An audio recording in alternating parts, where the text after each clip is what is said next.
yang terhormat, Ibu Ketua beserta Pak Wakil Ketua, serta Bapak Ibu anggota DPRD yang terhormat, serta Kepala OPD, serta jajarannya yang hadir pada hari ini. Terima kasih. Hari ini ingin saya kasih tahu Bapak-Bapak semua ya, bahwasanya yang disampaikan oleh Pak Gad kita di sini hanya membahas tentang LKPJ, Laporan Keterangan Pertanggungjawaban Bupati Nunukan 2021. Kami tidak memvonis Bapak Ibu semua di sini apakah bersalah, apakah jadi tersangka. Kami bukan KPK, kami bukan jaksa, kami bukan polisi. Nah, kenapa saya bilang, kenapa saya ada buku ini di depan saya? Kenapa? Yang dibikinkan oleh Bapeda itu ada kolomnya, Pak. Bahwasanya satu, uraian program ataupun kegiatan. Kemudian indikator program. Kemudian ada namanya target, ada namanya realisasi, ada namanya capaian, dan ada namanya permasalahan, gitu loh.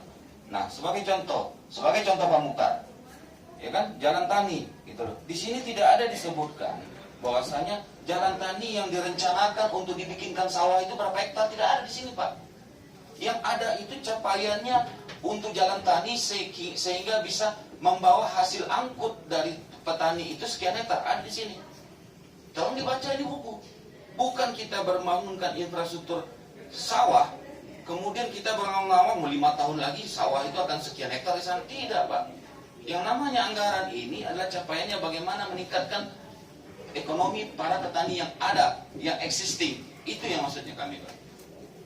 Itu pertama. Terus yang kedua, kelayakan dalam hal penerimaan calon penerima bantuan, calon penerima ya, calon penerima calon lahan, ya kan? Nah, kembali lagi tadi yang disampaikan oleh Pak Bung Jainal tadi, bahwasanya 2018 mungkin mereka mengajukan masih eksis, 2019 masih eksis, ternyata 2020 karena beralih ke rumput laut. Nah, harusnya yang saran saya adalah, setahu saya untuk dana DAK itu per bulan Juni atau bulan Mei tahun sebelumnya itulah masukkan proposal. Setahu saya, pengalaman saya, karena aplikasi Krisna itu diajukan paling lambat Juni atau Mei. Berarti ada kesempatan bagi orang dinas pertanian melalui PPL-nya ataupun PPTK-nya ataupun pengawasnya untuk turun ke bawah, memastikan proposal yang masuk mereka masih aktif atau tidak. Kalau tidak, cut, jangan diteruskan. Itu yang maksud saya. Masih banyak tempat-tempat lain yang memang harus ini, yang bisa kita bantu dan mereka eksis dalam bekerja di sawah. Kemudian mengenai sumur bor, ya kan? Sumur bor ini tentu kita harus tahu luasan sawahnya, cakupannya berapa hektar. Kalau 4 tangki yang dilapri dengan kapasitas 5.500 liter dikali 4 hanya 20 liter, itu sampai di mana? Gitu loh. Sampai berapa hektar itu sawah bisa dialiri dengan anggaran segitu? Gitu loh. Coba kita pikirkan, analisanya ada, gitu loh. Selanjutnya,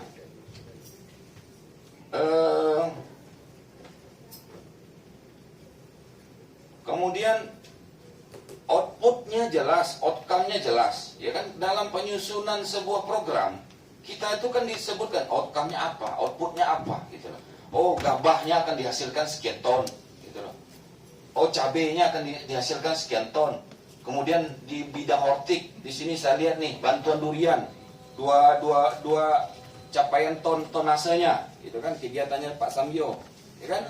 Nah, itu kan jelas, gitu loh. Nah, jadi maksud saya dalam hal ini saya minta tolong saya sama dengan beberapa OPD. Kalau rapat di gedung DPRD ini jangan asbun lah bicara. Jangan asbun. Asal bunyi aja kalian semua. Kami ini rakyat, wakil rakyat, Pak. Gitu loh. Kalian dipilih oleh kepala daerah, digaji oleh wakil rakyat, digaji oleh uang rakyat. Gitu loh. Ini kesini asal asbun aja bunyi semua. Asal kami senang aja. Tidak bisa, Pak. Gitu loh. Jangan asal-asal bunyi aja kalian jawab sini. Terus yang ketiga, yang disampaikan Ibu Ketua tadi, ya kan? Tolong angkat handphone. Saya terus terang sebelum monitoring ada kepala dinas saya telepon. Masa data yang seperti ini dia suruh kami mengambil di kantornya dia, Pak? Di mana dia bisa hargai kita jadi anggota dewan ini?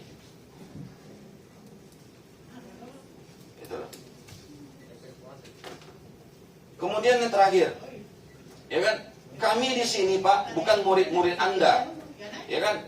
Jadi seolah-olah kalian menerangkan apa yang kalian terangkan tadi sepertinya murid Anda semua gitu. Kita ini di sini ini memiliki bahan juga, bukan kita lari kosong. Ini buku ini kami sudah pelajari juga Pak, indikator apa yang kalian capaikan dengan uang rakyat ini kalian habiskan. Seperti itu. Ya. Terus handphone juga Pak, saya berharap ini semua OPD lah, handphone kami ini semua siapapun dari Dewan ini, tolong diangkat lah. Mau itu apakah, hargai juga kami ini. Dan terakhir untuk Dinas Perikanan, situasi ke depan Pak Kadis akan terjadi nelayan kita kemungkinan nelayan terakan di Muara Nunukan. Kenapa? Ada laporan sudah dari saya, kemarin kami reses, nelayan pemukat yang ada di Tarakan sudah overlay area zonasi penangkapannya ke Muara Sebatik. Nah, nelayan kita di Mantikas, di Stabu, dan di daerah Liambunyu, itu mereka sekarang kalau terlambat turun ke laut, sudah selesai sudah mereka, tidak dapat ikan. Nah, dan kemudian kita kalah alat tangkap dan kalah mesin tangkap, dan kap perahunya mereka lebih besar. Nah, ini yang sampaikan Pak Amsing. Oh, ini bukan kewenangan saya. Yang saya tanya sekarang, ini masyarakat Kabupaten Nunukan berKTP Nunukan. Bapak bekerja di pemerintah daerah kabupaten. Iya, masa enggak bisa dibilang kewenangan? Koordinasi itu yang kami butuhkan, Pak. Gitu loh. Kalau Bapak jawab, masalah nibung bukan kewenangan. Koordinasi. Saya minta maaf. Saya koordinasi kemana-mana. Sampai ke Danlan Tamal. Walaupun bukan kapasitas saya. Tapi kalau persoalan ini, ikan tipis ini jangan sampai Pak terjadi apa-apa di laut. Saya minta dengan segala hormat, tolong koordinasikan dengan PSDKP, dengan SKPT Perikanan, dengan pengawas yang ada di perikanan provinsi. Segera. Tolong awasi dan turun ke laut. Ini persoalan perut Pak. Ikan tipis kita di Sebatik tidak ada. Nah, kenapa Tarakan ke sini? Nelayan Tarakan saya minta maaf. Kenapa? Karena di sana sudah terlalu banyak nelayan dan area tangkapnya sudah berkurang. Kita harus lindungi nelayan Sebatik, Nunukan. Betul loh. Kalau tidak, kalau masih juga dibilang ini bukan kewenangan kita, saya rasa bagus tidak usah aja itu masyarakat berKTP Nunukan. Kan sayang Pak. Itu aja, terima kasih. Memang agak sedikit gas-gas, maklum lagi puasa. Dan ini wabillahi taufiq wal hidayah. Wassalamualaikum warahmatullahi wabarakatuh.